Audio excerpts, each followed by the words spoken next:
والعاقبة للمتقين والصلاة والسلام على سيد الأنبياء والمرسلين وعلى آله وأصحابه الطيبين الطاهرين أما بعد فأعوذ بالله من الشيطان الرجيم بسم الله الرحمن الرحيم القارية ما القارية وما أدراك ما القارية يوم يكون الناس كالفراش المبثوث صدق الله العظيم غوث اعظم بمنی بے سر و ساما مدد قبلہ مدد قابل ایمان مدد انتظار کرم تستمن عینی را اے خدا جو خدا بین و خدا دا مدد بگرداب بلا افتادہ کشتی ضعیفان و شکستہ رات و کشتی بحق خواجہ عثمان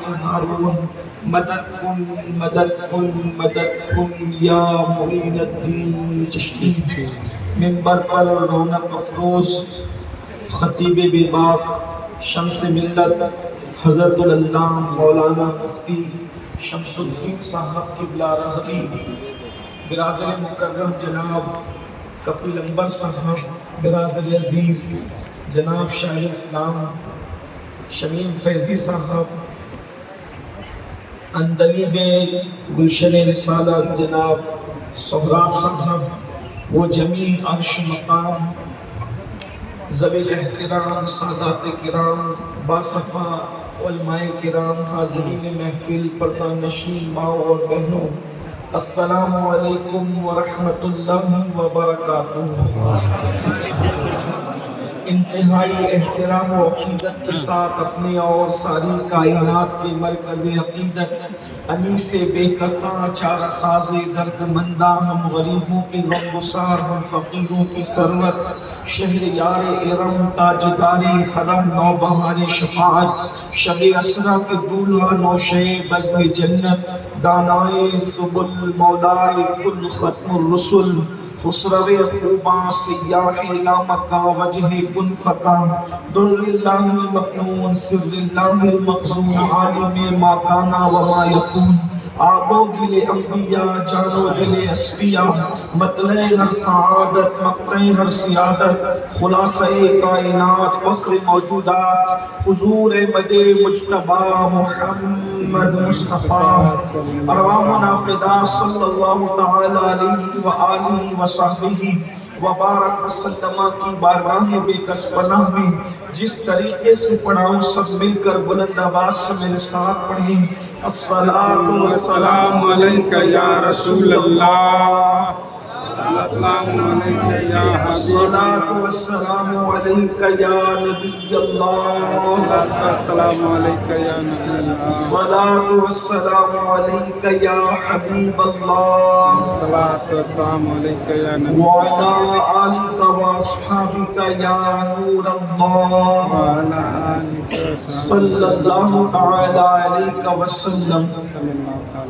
ان سے اتارو راہ گزر کو خبر نہ ہو، جبریل پر بچھائیں تو پر کو خبر نہ ہو، کانٹا میرے جگر سے غم روزگار کا یوں کھینچ لیجئے کہ جگر کو خبر نہ ہو، فریاد امتی جو کرے حال زار میں ممکن نہیں کہ خیر بشر کو خبر نہ ہو، کہتی تھی یہ براق سے اس کی سبک روی، یوں جائیے کہ گرد سفر کو خبر نہ ہو، اے شوق دل یہ سجدہ گر ان کو روا نہیں، اچھا وہ سجدہ کیجئے کہ سر کو خبر نہ ہو، ایسا گما دے ان کی ولا میں خدا ہمیں، ایسا گما دے ان کی ولا میں خدا ہمیں، ایسا گما دے ان کی ولا میں خدا ہمیں، ڈھونڈا کرے پر اپنی خبر کو خبر نہ ہو، فرماتے ہیں یہ دونوں ہیں سردار دو جہاں، فرماتے ہیں یہ دونوں ہیں سردار دو جہاں،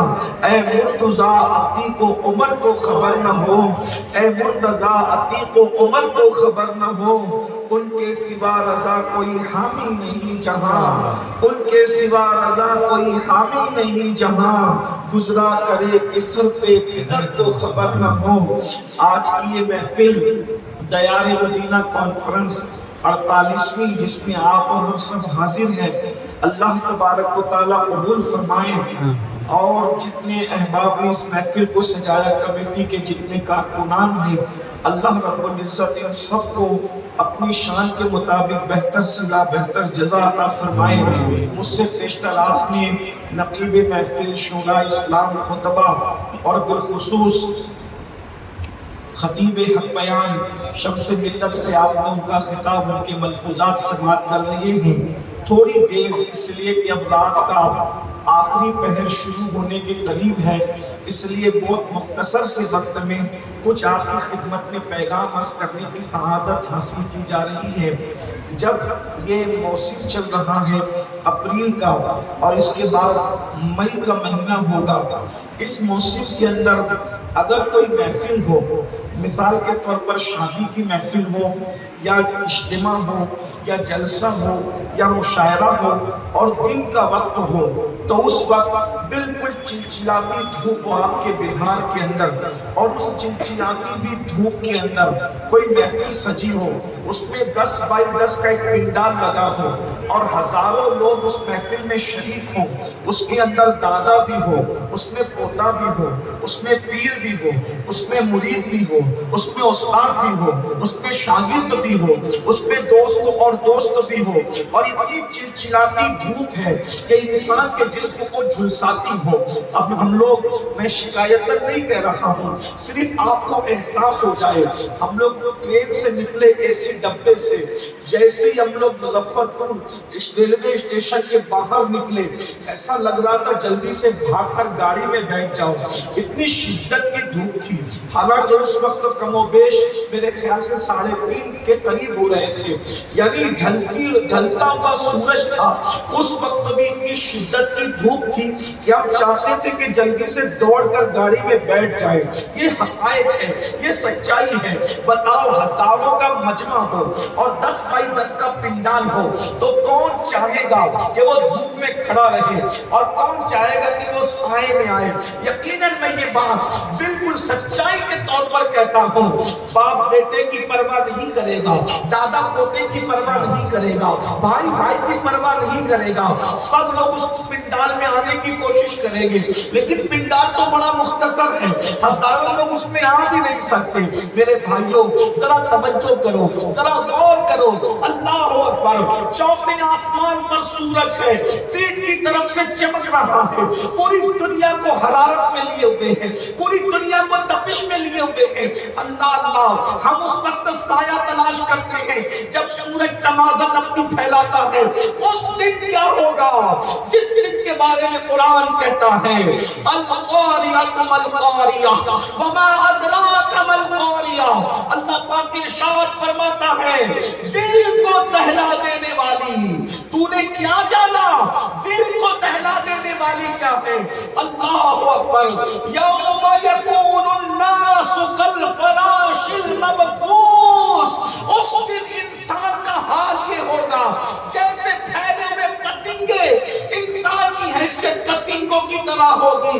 وتکون الجبال کالعہن المنفوش، اور اس دن پہاڑ، اللہ اکبر، بکھرے ہوئے اون کے دھاگوں کی طرح ہوں گے، دھلکی کی طرح ہوں گے۔ اللہ اکبر، ذرا غور فرمائیں، یہ جلسے کے ناظم کی مبالغہ آرائی نہیں ہے، یہ میرے اللہ کا کلام ہے۔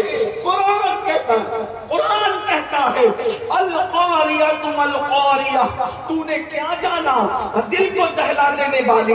اللہ اکبر، وہ گھڑی جو دلوں کو دہلا دے گی، میرے اور تمہارے دلوں کو نہیں، فرشتوں کے دلوں کو دہلا دے گی، میرے اور تمہارے دلوں کو نہیں، اخیار کے دلوں کو دہلا دے گی۔ اللہ اللہ، آج چوتھے آسمان پر سورج ہے، دن کی طرف سے چمک رہا ہے، ہم سائے کی تلاش میں ہیں، لیکن میرے اللہ تیری عظمتوں پر قربان، یا رسول اللہ آپ کی رحمتوں پر قربان، اس دن کے لیے بھی سہارا بتا دیا۔ میرے آقا فرماتے ہیں، وہ قیامت کا دن، کون سا قیامت کا دن؟ جس میں سورج چوتھے آسمان پر نہیں ہوگا، کیونکہ اس دن آسمان ہی نہیں ہوں گے، آسمان پھٹ چکے ہوں گے، آسمان پھٹ چکے ہوں گے، آسمان ریزہ ریزہ ہو چکے ہوں گے، زمین کا وجود ختم ہو چکا ہوگا، زمین شعلے اگل رہی ہے اور سورج آگ برسا رہا ہے۔ سورج اور انسان کے سر کے درمیان صرف ایک ہاتھ کا فاصلہ ہے، سوا نیزے کا فاصلہ ہے۔ تمہارے میرے رسول نے، سچے رسول نے فرمایا جس دن کوئی سایہ نہیں ہوگا، قیامت کے دن کوئی سایہ نہیں ہوگا، ایک سایہ ہوگا، اللہ کے عرش کا سایہ ہوگا، اللہ کے عرش کا سایہ۔ منڈپ کے سائے میں، شامیانے کے سائے میں انسان اپنی کوششوں سے پہنچے گا، لیکن عرش کے سائے میں کم و بیش 70 لوگ ہوں گے۔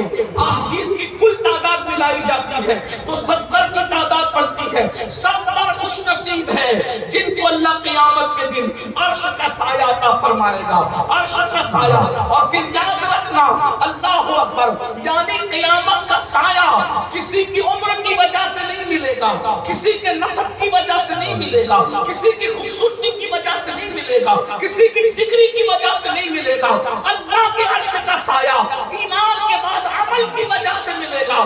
70 اعمال ہے، 70 اعمال، ان میں سے کچھ اعمال کر لو، اللہ تمہیں عرش کا سایہ عطا کرے گا۔ آج جتنے وقت میں گنجائش ہے، جتنا وقت میرے پاس ہے، اتنے وقت میں مختصر وقت میں جلدی جلدی وہ عمل پڑھتا ہوں جس کے کرنے والے کو عرش کا سایہ ملے گا۔ بہنوں کی بھی توجہ چاہتا ہوں، اور یاد رکھنا قیامت کا دن 50,000 سال کے برابر ہوگا، لیکن جس کو عرش کا سایہ مل جائے گا اس کے لیے پورا قیامت کا دن صرف ظہر کی 4 رکعت کے برابر ہوگا، اتنا مختصر ہو جائے گا۔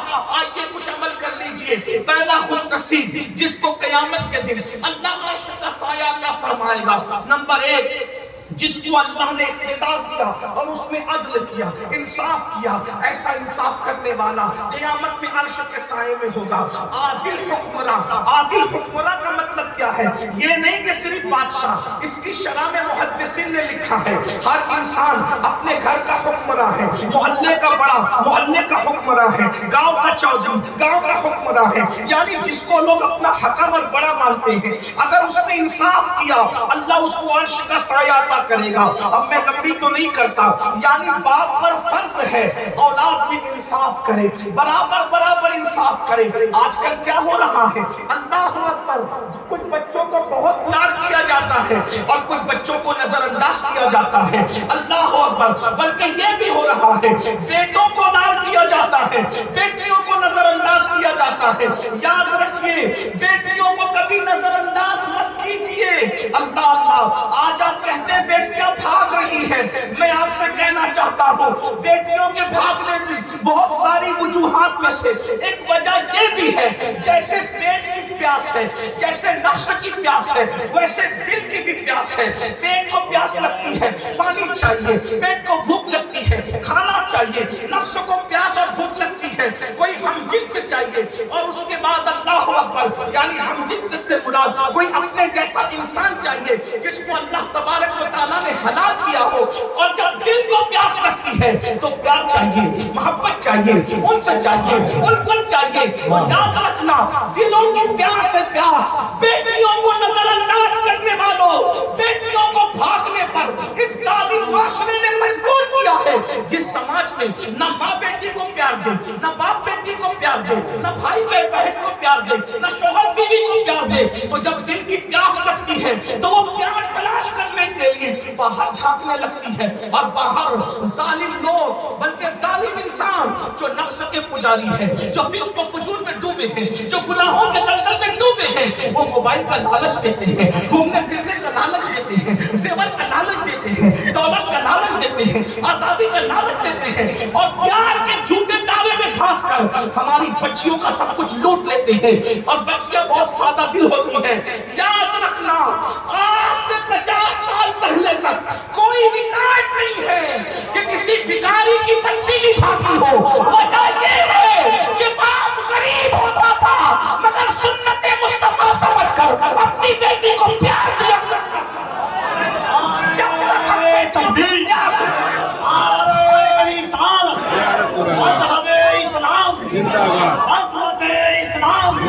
جب تک ہم بیٹیوں کو پیار دیتے رہے، ہماری بیٹیاں کسی بادشاہ کا ہاتھ پکڑ کر کے نہیں بھاگی۔ جب سے ہم نے پیار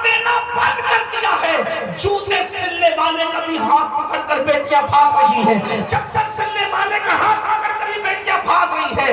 اے ظالم معاشرے کے لوگوں، صرف داڑھی رکھنا سنت نہیں ہے، صرف ٹوپی پہننا سنت نہیں ہے، صرف مسواک کرنا سنت نہیں ہے، ایک لوگ سننا لگانا سنت نہیں ہے۔ جب بیٹی آ رہی ہو اس کے لیے اٹھ کے کھڑے ہو جانا، یہ بھی مصطفیٰ کی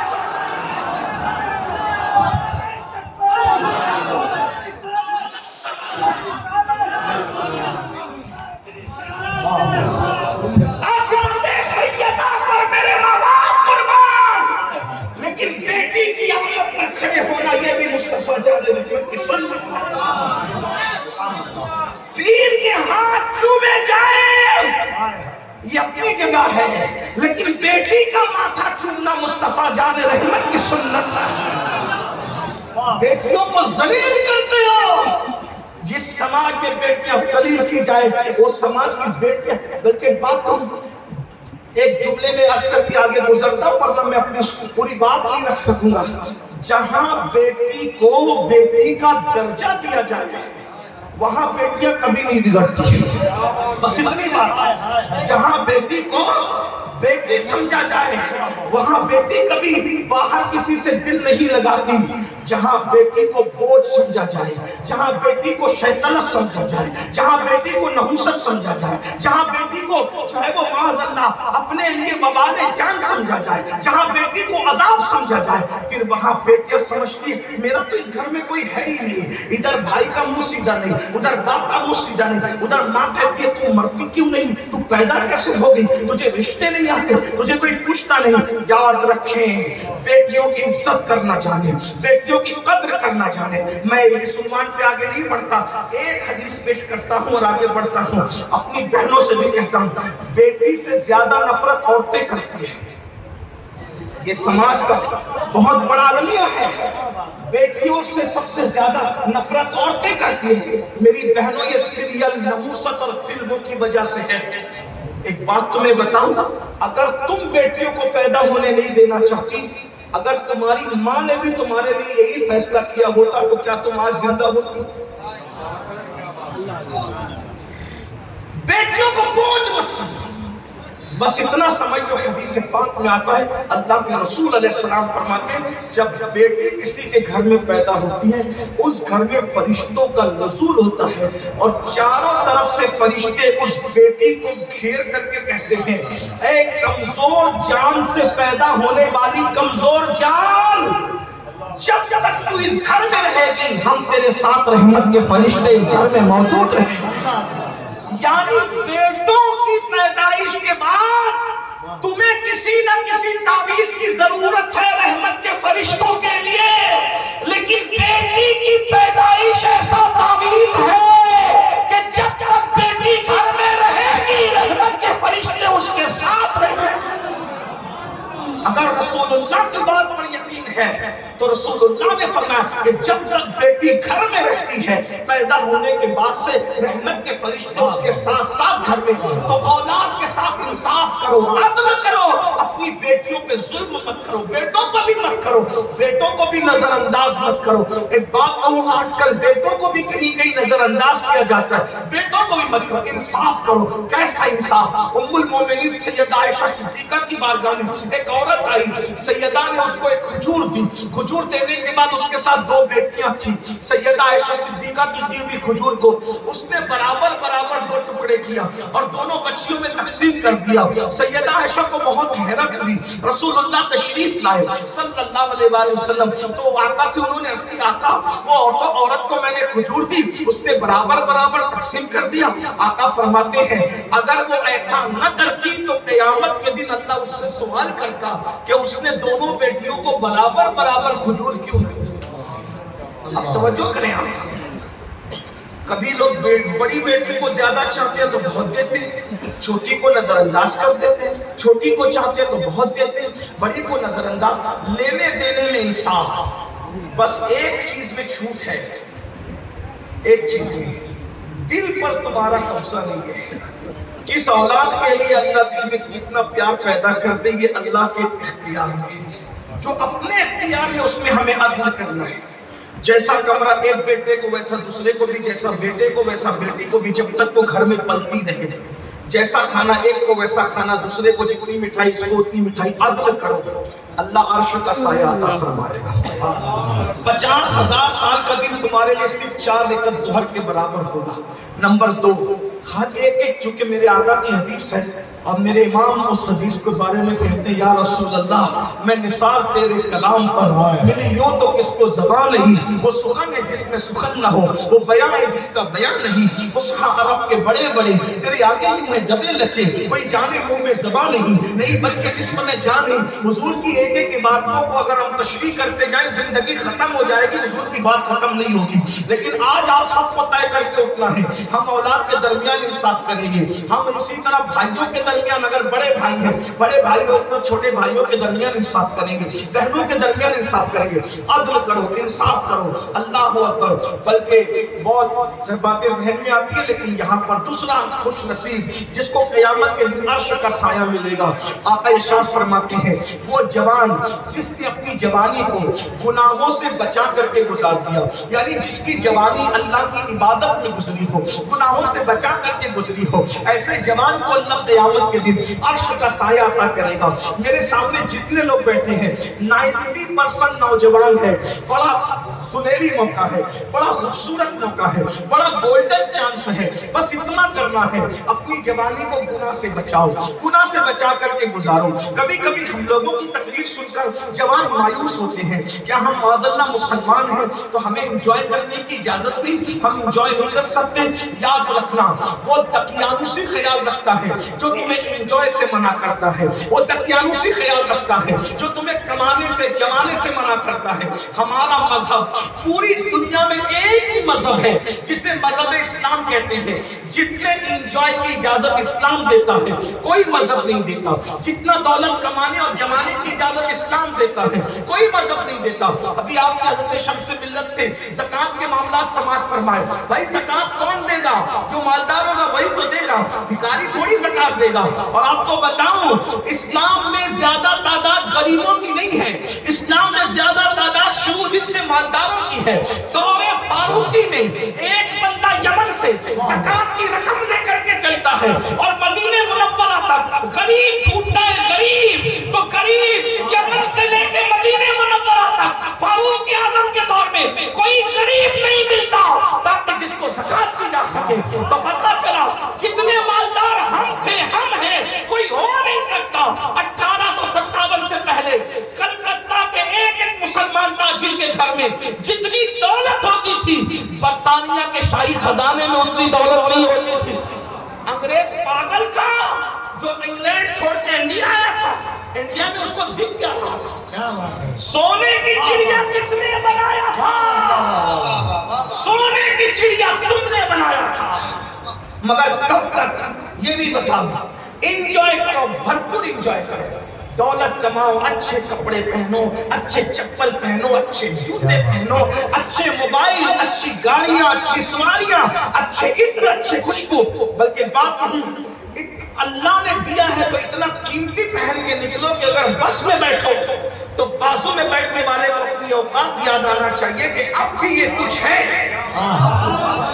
عزت سے جیو، سر اٹھا کے جیو، وقار کے ساتھ جیو۔ اللہ اکبر۔ کس نے کہہ دیا کہ پیون والا پہننا، روکھی سوکھی کھانا یہ اسلام ہے؟ وہ دین سمجھا ہی نہیں بیچارہ، جس نے روکھی سوکھی کو اسلام قرار دیا، جس نے پیون والے کو اسلام قرار دیا۔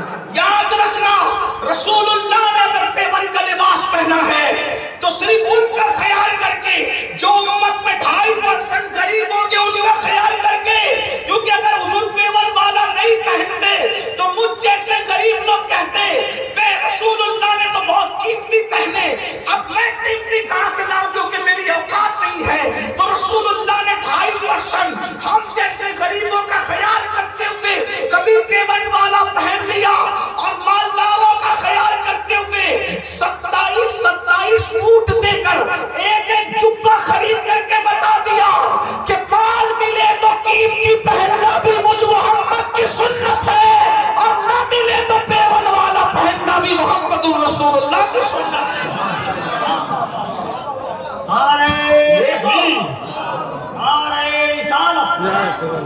برا ہو تبلیغ کے جاہل مبلغوں کا جس نے تمہیں یہ بتایا کہ لوکی صوفی اور پیور اسلام ہے.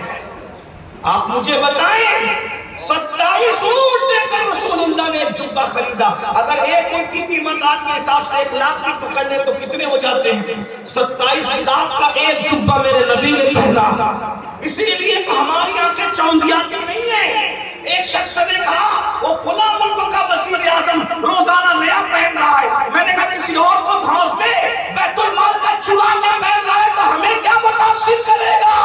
ہمارے نبی نے خود کما کر 27 اونٹوں کا ایک جبہ پہن کر کے بتایا جس کا ہم کلمہ ہمارا مذہب مالدار انجوائے کیجیے مبارک, لیکن یہ نہیں ہے تو استعمال کیجیے, نہیں ہے تو قناعت کیجیے. جتنی چاہتے ہو اپنا پیر پھیلائیے, حرام میں مت پڑیے, جوئے سے مت کمائیے, لاٹری سے مت کمائیے, محنت کر کے مالدار بنو. اور اللہ کے خزانے میں کسی چیز کی کمی نہیں ہے. دن کو محنت کرو, رات کو اللہ سے ہاتھ پھیلا کر کے مانگو. چھپر پھاڑ کر نہ دیا تو پھر غلامی لکھنے کے لیے تیار. دن کو بازار میں محنت کرو, رات میں اللہ کی بارگاہ میں طلب کرو. انجوائے اپنا مذہب, اپنے مذہب سے بڑھ کر کہیں انجوائے نہیں. گھومنے پھرنے کی اجازت ہمارے مذہب میں, اچھا کھانے کی اجازت ہمارے. کچھ لوگ یہ کہتے ہیں حضور بہت کم کھاتے ہیں. میں نے کہا بالکل یہ بھی سنت ہے, لیکن کبھی اتنا بھی کھایا اور ہمارے لیے سنت بنا. لوگ آدھے دین کو کیوں پیش کرتے ہیں؟ پورا دین کی پوری حدیث میں نظر ہے. ایک دن بکری ذبح کی گئی, بکری ذبح کی گئی, حضور علیہ السلام کو دستانے بولے. دستانے سمجھتے, بکری کے آگے کا جو حصہ ہوتا ہے اس کو دستانے کہتے. حضور کو بہت پسند تھے. آگے کا حصہ, آگے کا جو ہوتا ہے وہ پیر کے اوپر کا حصہ, اس کو دستانے کہتے ہیں. حضور علیہ السلام نے نکالا, ہانڈی میں سے دستانہ نکالا گیا. حضور کو بہت پسند تھا, کھا لیا. فرمایا دوسرا نکال, دوسرا بھی نکالا. فرمایا تیسرا نکال. نکالنے والے نے کہا یا رسول اللہ 2 ہی ہوتے, تیسرا نہیں ہوتا. مسکرا کے فرمایا میں نے کہا تھا جب تک میں کہتا جاتا ہانڈی سے نکلتا جاتا. بھائی 2 دستانے کتنے ہوتے ہیں؟ 2 دستانوں کا وزن کتنا ہوتا ہے؟ تو پتہ چلا جب نہ ملے تو پیٹ پر پتھر باندھنا بھی سنت ہے, اور جب مل جائے تو پھر 2 دستانے کھا بھی سکتے ہیں. ہاں انجوائے کرو. کون کہتا ہے اسلام میں انجوائے نہیں ہے؟ بھائیو اوروں کے یہاں مذہبی بننا ہے تو شادی نہیں کر سکتے, اور یہاں تو مذہب کی تعلیم ہے. فَانكِحُوا مَا طَابَ لَكُم مِّنَ النِّسَاءِ مَثْنَىٰ وَثُلَاثَ وَرُبَاعَ. بہنوں کے ڈر سے ترجمہ نہیں کرتا, گھر جا کے کنز ایمان اٹھا کے دیکھ لیا. اس لیے کہ آپ کا خیال ہے تو ان کا بھی تو خیال ہے, ان کا زیادہ ہے, کیونکہ آپ آرڈر دے کر آتے ہو کہ امین القادری آ رہا ہے سید پکا کے رکھنا. تم پکا کے رکھنے کا آرڈر دے کر کے آتے ہو, دودھ نہیں پکاتے, لیکن روٹیاں تو ان کے ہاتھ کی کھاتے ہیں. تو کچھ تو احسان کا بدلہ احسان ہو, اس لیے ترجمہ نہیں کروں گا. فَانكِحُوا مَا طَابَ لَكُم مِّنَ النِّسَاءِ مَثْنَىٰ. ایک سے شروع نہیں کیا, ایک پہ ختم کیا اسلام. توجہ فرمائیں, ایک پہ ختم کیا ہے. مَثْنَىٰ وَثُلَاثَ وَرُبَاعَ فَإِنْ خِفْتُمْ أَلَّا تَعْدِلُوا فَوَاحِدَةً. جتنے رضی اللہ رحمت اللہ علیہ ہمارے ہیں ان میں سے 90% سب ایک سے زیادہ ہیں. 10% میں سب ایک والے ہیں, 90% سب ایک سے زیادہ ہیں. اور رضی اللہ بھی کہتے ہیں, رحمت اللہ علیہ بھی کہتے ہیں, اور جو دوسرے کی طرف قدم بڑھائے تو اس کا بائیکاٹ بھی کرتے ہیں. کتنے نادان ہیں ہم لوگ. یاد رکھو بھائی, جن کو رضی اللہ رحمت اللہ علیہ کہہ رہے ہیں, اگر وہ 90% ایک سے زیادہ ہے تو پتہ چلا کہ ایک سے زیادہ کرنا عیب نہیں ہے, رضی اللہ کہلانے والوں کی سنت ہے. کسی رضی اللہ علیہ السلام کہلانے والوں کی بھی سنت ہے. اس کا خیال کریں. میں کیا کہتا ہوں, انجوائے. اسلام جتنا کہتا ہے کوئی نہیں کہتا اچھا کھاؤ اچھا. اب بتاؤ نا ہمارے نبی کو کیا کیا پسند تھا کھانے میں؟ شہد, حلوہ, زیتون, یہ حضور کی پسند. بکری کا گوشت, مرغ کا گوشت, چاول, سرید اس کو کہتے ہیں, جو گوشت کے بکری کے گوشت کے سالن میں روٹی جو کی اس کو ٹکڑے کر کے ڈالے، سرید کہتے ہیں، سرید کھانوں کا سردار سید الطعام ہے۔ آپ سے پوچھنا چاہتا ہوں میرے بھائیوں، ذرا بتائیں تو کوئی ہے بھی ایسا جس کی پسند ایسے؟ آج کل لوگ پیدا ہو کے مر جاتے ہیں دوسرے لوگ، ان کو کبھی زیتون نظر نہیں آتا ہے، کھجور نظر نہیں آتا، پنیر نظر نہیں آتا، یہ حال ہے۔ اور میرے نبی کا وہ پسندیدہ کھانا ہے، یہ ہے، انجوائے کیجیے، بس کرنا کیا ہے، گناہ پکنک پہ جاؤ، پھولوں کو دیکھو، تصور کرو یہ اتنا خوبصورت ہے، تو اس کو بنانے والے کے حسن و جمال کا عالم کیا ہوگا۔ پکنک پہ جا کے لڑکیوں کو پاک کی نظر سے مت دیکھو، پکنک پہ جا کے عورتوں کو حرام نظر سے مت دیکھو، تتلیوں کو دیکھو کہ یہ اتنی خوبصورت ہے۔ جب اللہ نے مخلوق حقیر کو اتنا خوبصورت بنایا تو جس کو اپنی قدرت کا شاہکار بنایا ہوگا اس محمد رسول اللہ کو کتنا خوبصورت بنایا۔ ارے جب شمبل کا پودا اتنا خوبصورت ہے تو حبیب کی زلفیں کتنی خوبصورت ہوگی، جب نرگس کا پودا اتنا خوبصورت ہے تو حبیب کی آنکھیں کتنی خوبصورت ہوگی، جب گلاب کی پنکھڑیاں اتنی حسین ہے تو نبی مصطفیٰ کی نزاکت کتنی خوبصورت ہوگی۔ امام نے یہی فرق ہے انجوائے کرنے والے پاک دامنوں کا اور بدی کرنے والوں کا۔ تم جاتے ہو تو پاپ کرتے ہو، اللہ والے پھولوں کو دیکھ کر کے نتیجہ نکالتے تھے، ہم تو پھولوں کو، تتلیوں کو، دریاؤں کو، سمندروں کو دیکھ کر عبرت حاصل نہیں کرتے، لیکن بریلی کا تاجدار میرا امام پھولوں کو دیکھ کر نتیجے پہ پہنچتا ہے، انہی کی بو مایہ سمن ہے، انہی کا جلوہ چمن چمن ہے، انہی سے گلشن مہک رہے ہیں، انہی کی رنگت گلاب میں ہے، اور کہتے ہیں وہی جلوہ شہر بشہر ہے، وہی جلوہ شہر بشہر ہے، وہی اصل عالم لہر ہے، وہی لہر ہے، وہی پیر ہے، وہی پاک ہے، وہی پھار ہے۔ نعرہ تکبیر، ذرا دونوں ہاتھوں کو اٹھا کر حضور کی عظمتوں کی بات ہے، نعرہ تکبیر، نعرہ رسالت، عظمت مصطفیٰ، ذکر مصطفیٰ، جمال مصطفیٰ، شان مصطفیٰ، سیرت مصطفیٰ، حسن مصطفیٰ، اخلاق مصطفیٰ، نعرہ تکبیر، نعرہ رسالت۔ جو دیکھو گے اس میں تمہیں جلوہ یار کی رانائیاں نظر آئے گی۔ جاؤ پکنک کرو، سب کچھ کرو، انجوائے کرو، بس گناہ مت کرو، نعت پڑھو، گانا مت گاؤ، وہ مخلوق کو دیکھو، اللہ کا جمال، اس کا تصور کرو، اس کا مشاہدہ کرنے کی کوشش کرو۔ یہ 70 سال تک ذکر کرنے کا جو ثواب نہیں ملتا، ایک لمحہ اللہ کی تخلیق اور قدرت میں فکر کرنے پر اللہ وہ ثواب عطا فرما دیتا ہے۔ اس لیے جاؤ کرو، انجوائے کرو، کوئی بات نہیں۔ ایک بات بتاؤں، موزے بھی پہنو، مہنگے جوتے اگر اللہ نے دیا ہے نظر آنا چاہیے۔ امام اعظم ابو حنیفہ کا ایک مقتدی تھا، روزانہ پھٹے پرانے پہن کے آتا تھا۔ امام اعظم خود بھی اتنے مالدار تھے۔ پھر میں کہتا ہوں رسول اعظم سے لے کے امام اعظم تک، امام اعظم سے لے کے غوث اعظم تک، اور غوث اعظم سے لے کر امام احمد رضا تک ہمارے کوئی غریب مفلس ہوا ہی نہیں، ہمارے کوئی چندے کا بندہ نہیں ہے۔ یہ چندے کے دھندے تو 1857 کے بعد کے مولویوں نے شروع کیے، جن کے دیکھا دیکھی ہمیں مجبوراً کرنا پڑتا ہے کہ اگر ہم نہیں لیں گے تو پھر وہ لے کر چلیں گے، ورنہ ہمارے یہاں تو چندے کا دھندا ہی نہیں تھا۔ اعلیٰ حضرت نے اپنی کتابیں خود چھپوائی ہے، لکھا بھی خود ہی ہے، چھپوایا بھی خود ہی ہے۔ جاگیردار گھرانے سے تعلق رکھتے تھے، پورا خاندان جو تھا نا وہ آیا تھا افغان سے، اور جو وہ کابلی پٹھان تھے یہ لوگ، اور بڑے مالدار تھے یہ لوگ، اور وہ جو سعادت یار خان صاحب جو اعلیٰ حضرت کے اجداد میں سے ہوتے ہیں، یہ وہ لوگ تھے بھائیوں کے جو بادشاہوں کے یہاں شش ہزاری عہدے پر فائز تھے۔